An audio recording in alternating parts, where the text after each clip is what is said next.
Samantha Bonetti, Larao Yorana. Yarana. Alors on vient de le voir, donc vous avez récemment publié le calendrier triennal avec un peu de changement pour 2026-2027, mais des évolutions sont donc envisagées. Alors plusieurs organisations syndicales dénoncent un manque de concertation. Que leur répondez-vous aujourd'hui ? Lorsque j'ai pris mes fonctions et que j'ai été nommée ministre de l'Éducation le 13 février, l'attente du calendrier était forte. Et donc, je ne pouvais pas attendre plus longtemps parce que derrière, il y a des opérations qui sont nécessaires pour le rapatriement scolaire, que ce soit notamment pour les acteurs du tourisme, les acteurs du sport, mais aussi pour les examens. Il faut tout planifier en amont. Donc la stratégie qui a été mise en place, c'est de prendre le calendrier que j'ai pris en route quand je suis arrivée, de le poser avec la garantie de pouvoir le modifier en fonction des retours du terrain et qui va nécessiter effectivement des concertations. La DG2E a un mois pour fournir, on va dire, une stratégie de concertation des enseignes, des organisations syndicales, mais pas que, des représentants des parents d'élèves aussi, des étudiants, des acteurs du Wayplay et de toute la communauté éducative en impliquant bien évidemment les acteurs du sport. Et l'idée, c'est de prendre davantage de temps pour repenser un calendrier qui soit encore plus adapté à la réalité et aux besoins et aux préoccupations du terrain. Alors des inquiétudes concernent également les élèves internes, notamment ceux issus des archipels éloignés. Quelles sont les principales difficultés que vous identifiez pour ces élèves ? En fait, les craintes et l'inquiétude des parents est légitime. Il faut le reconnaître. Ne pas voir son enfant entre le mois d'août et décembre, c'est compliqué. Pourquoi est-ce qu'il s'interroge une semaine en moins en mois de novembre, ça ne permet pas le rapatriement scolaire puisque nous dépendons des navettes aériennes et maritimes.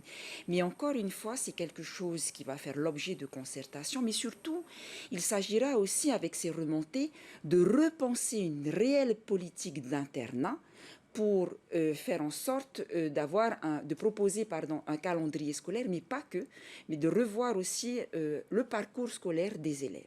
Alors, autre sujet, cette fois la question climatique qui est également soulevée avec des périodes de forte chaleur et d'humidité. En quoi ce calendrier est-il réellement adapté aux conditions locales ?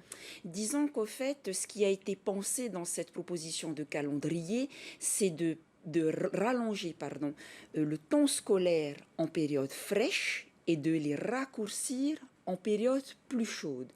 Et selon les retours, il y aurait d'autres possibilités qui conviendraient le mieux. Ça ferait encore l'objet du coup d'une concertation avec les organisations syndicales et tous ceux qui ont identifié des problématiques qui n'ont peut-être pas été relevées dans le calendrier qui a été diffusé. Le plus urgent, c'était de donner un repère à tous ceux qui l'attendaient, avec, encore une fois, une garantie de pouvoir revenir dessus parce que nous sommes un gouvernement et je suis une ministre à l'écoute. Alors, beaucoup de parents se posent aussi la question des rythmes scolaires. Quel est le bilan à ce stade et quelles pistes sont actuellement à l'étude ? Alors, il y a déjà eu quelques questionnaires qui ont été remontés. Il faut attendre au moins 3 ans pour avoir un bilan, on va dire, qui reflète réellement ce qui se passe sur le terrain. Néanmoins, ce que je retiens aussi, c'est que nous avons quand même des communes qui demandent à réajuster les horaires. Ça veut dire aussi qu'ils ont essayé des choses, qu'ils réajustent en fonction des réalités.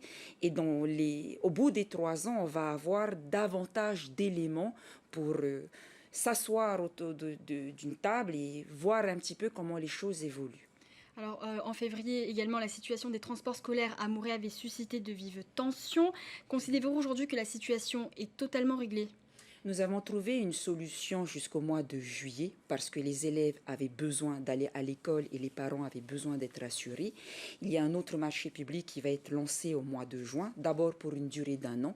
Et cette durée, cette année, au fait, va nous permettre de repenser de manière systémique les transports scolaires avec aussi la revalorisation des tarifs des transporteurs pour que tout le monde se retrouve.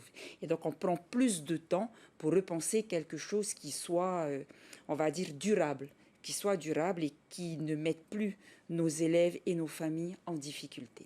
Alors, nous sommes également dans une période stratégique pour les lycéens. Concernant Parcoursup, donc les lycéens ont encore 3 jours pour confirmer leurs vœux. Chaque année, beaucoup d'élèves ne finalisent pas cette étape. Donc, par exemple, à Gauguin, il y a 59% des élèves qui n'ont encore rien validé. On rappelle donc l'importance de cette plateforme qui permet d'accéder aux études supérieures. Qu'est-ce que vous pouvez leur dire à ces étudiants aujourd'hui? Alors déjà qu'il reste du temps, la campagne a été ouverte le 19 janvier et se termine le 1er avril. Les délais doivent être respectés. J'invite donc tous ceux qui n'ont pas encore renseigné ou finalisé les vœux sur Parcoursup de le finir dans les délais impartis. Et ne pas oublier surtout que dans nos établissements, les chefs d'établissement, les professeurs principaux se tiennent à la disposition des élèves et des familles, avec bien sûr le département de l'orientation et de l'insertion de la DG2E, dont les coordonnées se trouvent sur la page du site internet de la Direction générale de l'éducation et des enseignements. Alors maintenant, on va parler de cantines scolaires. Cette semaine, 2 établissements ont signé les premières conventions instaurant la gratuité des cantines. Un budget d'environ 1 milliard de francs est annoncé pour ce dispositif. Combien d'élèves sont concernés aujourd'hui et combien le seront à terme? Alors, c'est 6 établissements à Mahina, à Fa'a et à Punaouia aujourd'hui.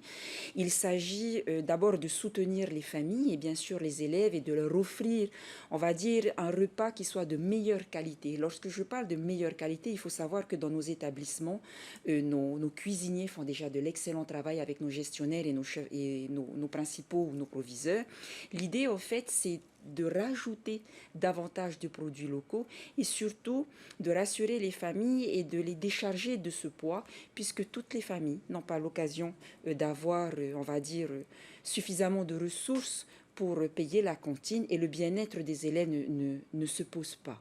Et comment comptez-vous garantir la pérennité financière de cette démarche? Alors déjà, c'est un projet collectif. C'est une démarche collective qui a été votée à l'Assemblée de Polynésie française et tout le monde a mis la main à la pâte. Et quand il s'agit du bien-être de nos élèves, l'idée c'est que le dispositif soit pérenne. On sait bien que quand on est bien dans son corps, on est bien dans sa tête. Et donc on continuera ce dispositif autant que possible pour le bien-être de nos élèves. Nous avons 20 000 élèves concernés, 39 établissements de l'enseignement public. Nous commençons d'abord par l'enseignement public, les collèges et lycées. Aussi peut-être le privé alors les discussions ont déjà été entamées. Il nous faut clarifier certains points parce que le fonctionnement n'est pas le même. Nous avons d'abord investi dans des établissements qui relèvent de la compétence du pays et ensuite il y aura des discussions qui seront menées avec nos Tavana pour pouvoir les accompagner dans cette perspective. Et j'imagine que c'est la même chose parce qu'il y a aussi les écoles primaires qui sont évoquées. Est-ce que des discussions sont en cours aussi? Nous attendions justement la fin des élections parce qu'il faut que tous les Tavana soient concernés. Et puis, c'est des dispositifs qui nécessitent du temps, de la concertation, parce qu'encore une fois, comme vous l'avez dit tout à l'heure, il s'agit de mettre en place un dispositif qui soit durable. Merci beaucoup, Madame la Ministre, d'avoir accepté notre invitation. Merci.